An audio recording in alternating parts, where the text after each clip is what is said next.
तो महाराष्ट्र से छत्तीसगढ़ तक नक्सलियों का सरेंडर। गढ़चिरौली में जहां सोनू दादा समेत 61 नक्सलियों का सरेंडर, तो वहीं सुकमा में 27 नक्सलियों ने भी अपने हथियार डाल दिए हैं। कोंडा गांव की बात की जाए तो यहां पर 5 लाख के इनामी नक्सली का भी समर्पण। आपको जानकारी दे दें, महाराष्ट्र से लेकर छत्तीसगढ़ तक 24 घंटे के भीतर ही करीब 90 नक्सली सरेंडर कर चुके हैं। और ये तस्वीरें बता रही हैं कि कितनी बड़ी सफलता लगातार छत्तीसगढ़ में मिल रही है। सबसे बड़ा सरेंडर, अगर सबसे बड़े सरेंडर की बात की जाए तो महाराष्ट्र के गढ़चिरौली में हुआ, जहां नक्सल लीडर सोनू दादा उर्फ भूपति ने अपने 60 साथियों के साथ मिलकर सरेंडर कर दिया। सोनू दादा ने महाराष्ट्र के सीएम देवेंद्र फडणवीस के सामने हथियारों के साथ सरेंडर किया। तो उधर महाराष्ट्र में सोनू दादा के सरेंडर करते ही सुकमा में भी 27 नक्सलियों ने प्रशासन के सामने हथियार डाल दिए। सुकमा में सरेंडर करने वालों में 10 महिला, 17 पुरुष नक्सली भी इसमें शामिल बताए जा रहे हैं। तो वहीं कोंडा गांव में पूर्वी डिवीजन की टेलर कमांडर और 5 लाख के इनामी महिला नक्सली ने सरेंडर कर दिया।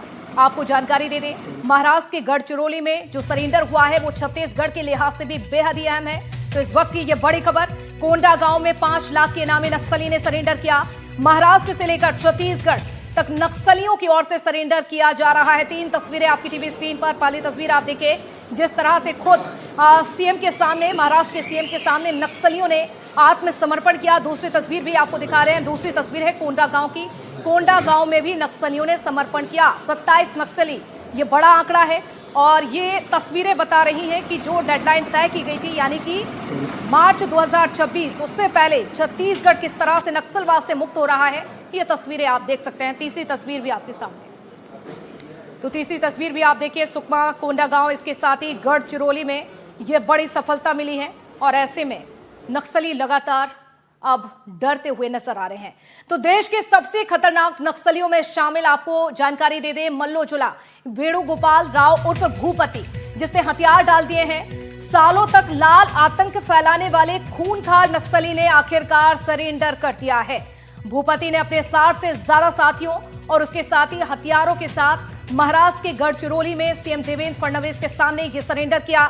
सरेंडर के समय नक्सलियों ने 50 से ज्यादा हथियार भी डाले और तस्वीरें भी आपको दिखा रहे हैं। देखिए आप किस तरह से लगातार सालों से जो एक्टिव रहा, लेकिन अब आखिरकार सरकार के सामने घुटने टेकने पड़े, हथियार डालने पड़े। और इसके साथ ही केवल भूपति नहीं बल्कि 60 ऐसे और भी ज्यादा उसके साथी बताए जा रहे हैं जो लगातार सक्रिय थे, लेकिन इन सभी ने हथियार डाल दिए हैं। 47 AK-47, देखिए इसके साथ ही इंसास राइफल भी इसमें शामिल है। तो वेणुगोपाल राव उर्फ भूपति, जो कि 40 सालों से संगठन में सक्रिय था और छत्तीसगढ़, महाराष्ट्र, तेलंगाना के रेड कॉरिडोर में अभियानों का संचालन भी करता था। भूपति को कई बड़े हमलों का मास्टरमाइंड भी माना जाता था। तो भूपति पर महाराष्ट्र, इसके साथ ही छत्तीसगढ़, तेलंगाना, उड़ीसा और आंध्र प्रदेश में 1 से 10 करोड़ तक का इनाम रखा गया था। लेकिन भूपति ने सरेंडर करने से पहले शर्त रखी थी कि महाराष्ट्र में ही सरेंडर करेगा, और किया भी ठीक वैसे ही। गढ़चिरौली में मुख्यमंत्री के सामने हथियार डाल दिए और अब मुख्य धारा से जुड़ चुके हैं। तो इस वक्त की ये बड़ी खबर आपको दिखा रहे हैं। तस्वीरें आप देखिए, महाराष्ट्र के मुख्यमंत्री नजर आ रहे हैं तस्वीरों में। और इन तमाम नक्सलियों ने अब अपनी नियत को छोड़ते हुए, बदलते हुए मुख्य धारा का सहारा लिया। सरकार की योजनाओं का लाभ दिया जाएगा। सबसे बड़ी बात यह है कि यह बड़ी सफलता सरकार के लिए। और चलिए अब बात करते हैं डिप्टी सीएम विजय शर्मा के उस बयान की जिसकी चर्चा छत्तीसगढ़ में तेज है। नक्सलियों के आत्मसमर्पण पर उन्होंने अपना बयान दिया, ये एक मील का पत्थर साबित होगा। तो डिप्टी सीएम विजय शर्मा की ओर से कहा गया कि यह एक मील का पत्थर साबित होगा। बड़े नक्सली कैडर का मुख्य धारा से जुड़ने पर उनका स्वागत किया है। उन्होंने खुद ये बात कही। गढ़चिरौली में 61 नक्सलियों ने जिस तरह से सरेंडर किया, सुकमा में भी 31 नक्सलियों ने सरेंडर किया। क्या कुछ कहा डिप्टी सीएम ने, जरा सुने आप। वेणुगोपाल के साथ 60 अन्य नक्सली, उसमें भी 21 जो ऑटोमेटेड वेपन है और 56 कुल वेपन के साथ एक बड़ी संख्या में लोगों ने पुनर्वास किया है, मुख्य धारा में जुड़े हैं। ये स्वागत योग्य है। और पूरे ही नक्सल उन्मूलन के इस लक्ष्य को लेकर के जो काम सरकारें कर रही हैं, माननीय केंद्रीय गृह मंत्री जी अमित शाह जी के और हमारे सभी राज्यों के मुख्यमंत्री भी इस दिशा में काम कर रहे हैं, उस दिशा में आप देखेंगे तो ये मील का पत्थर है। ये बहुत बड़ी सफलता। पॉलिट ब्यूरो मेंबर अभी कुल मिलाकर 4 हैं, उसमें से एक ने आज मुख्य धारा में आना स्वीकारा है। वेणुगोपाल के साथ 60 अन्य नक्सली, उसमें भी 21 जो ऑटोमेटेड वेपन है और 56 कुल वेपन के साथ एक बड़ी संख्या में लोगों ने पुनर्वास किया है, मुख्य धारा में जुड़े हैं। ये स्वागत योग्य है और पूरे ही नक्सल उन्मूलन के इस लक्ष्य को लेकर के जो काम सरकारें कर रही हैं, माननीय केंद्रीय गृह मंत्री जी अमित शाह जी के और हमारे सभी राज्यों के मुख्यमंत्री भी इस दिशा में काम कर रहे हैं, उस दिशा में आप देखेंगे तो ये मील का पत्थर है, ये बहुत बड़ी सफलता। पॉलिट ब्यूरो मेंबर अभी कुल मिलाकर 4 हैं, उसमें से एक ने आज मुख्य धारा में आना स्वीकारा है। तो डिप्टी सीएम विजय शर्मा को अभी आप सुन रहे थे, उन्होंने ये जानकारी दी। ये बड़ी सफलता है हमारे जवानों के लिए और छत्तीसगढ़ के लिए भी। चलिए और ज्यादा जानकारी के लिए जुड़ेंगे गढ़चिरौली से हमारे सहयोगी संजय तिवारी जुड़ चुके हैं, इसके साथ ही कोंडा गांव से आयुष श्रीवास्तव भी जुड़ चुके हैं। सबसे पहले संजय आपका रुख करूंगी, एक बड़ी सफलता मिली है, लेकिन किस तरह से देखा जाए इस सफलता को और इन पर भरोसा कैसे किया जाए, क्योंकि ये वही भूपति है जिसने गढ़चिरौली में जो सरेंडर किया है, लेकिन 10 साल पहले जिस तरह से बस्तर में जो लाल आतंक फैलाया था, कई हमारे जवान हैं जो शहीद हो चुके थे, 27 का कुछ आंकड़ा है। ऐसे में भरोसा कैसे किया जाए?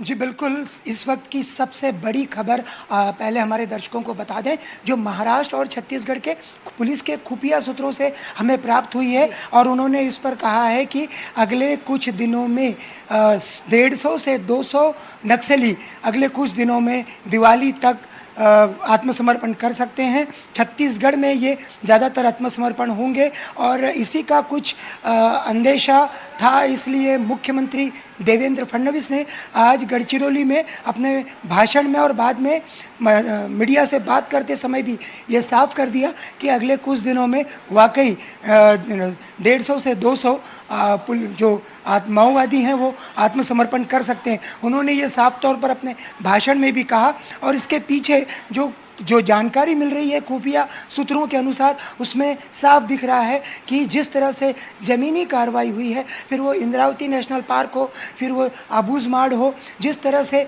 अभियान चल रहा है और जिस तरीके से केंद्रीय गृह मंत्री अमित शाह ने साफ कर दिया है कि अगले वर्ष मार्च तक भारत के जंगलों से माओवाद समाप्त हो जाएगा, तो कुल मिलाकर एक डर का माहौल भी है। और दूसरी तरफ महाराष्ट्र हो, छत्तीसगढ़ हो, पुनर्वास की आस है, विकास की आस है और कहीं तो भी ये लग रहा है कि अब ऐसे हालातों में हथियार बंद विद्रोह और ज़्यादा दिन तक टिक नहीं सकेगा। वो अपने लोगों को लगातार पकड़े या मरते देख रहे हैं, तो जाहिर तौर पर निराशा का माहौल है और इसी को लेकर के आज मुख्यमंत्री ने भी अपने भाषण में बताया और अभी हमें जो खुफिया सूत्रों से जानकारी मिली है उससे ये बात साफ हो गई है कि अगले कुछ दिनों में भारी पैमाने पर आत्मसमर्पण हो सकते हैं। इसके साथ ही साथ मुख्यमंत्री ने और एक बात कही कि 1 महीने तक लगातार चर्चाओं का दौर चल रहा था, नेगोशिएशंस हो रहे थे और साफ तौर पर भूपति की 2-3 जो मुख्य मांगें थी उसमें ये थी कि वो महाराष्ट्र में ही आत्मसमर्पण करना चाहता है। आपको याद होगा पहले हैदराबाद में तेलंगाना सरकार से बात चल रही थी, लेकिन उसने महाराष्ट्र को चुना और उसने ये शर्त डाली कि मुख्यमंत्री देवेंद्र फडणवीस स्वयं आएंगे तभी वो आत्मसमर्पण करेगा। तो पुलिस को, महाराष्ट्र के पुलिस अधिकारियों को उसकी बात माननी पड़ी और मुख्यमंत्री को अपने व्यस्त शेड्यूल में बदलाव करके गढ़चिरौली आना पड़ा।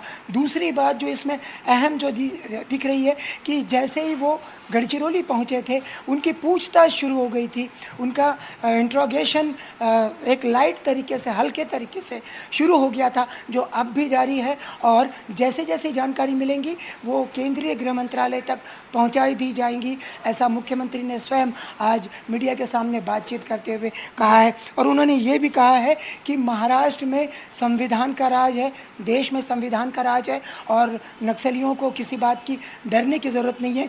जो न्यायी व्यवस्था है और उस न्यायी व्यवस्था के अनुसार जो भी हो सकता है वो उनके साथ होगा, लेकिन सरकार उनके साथ खड़ी है।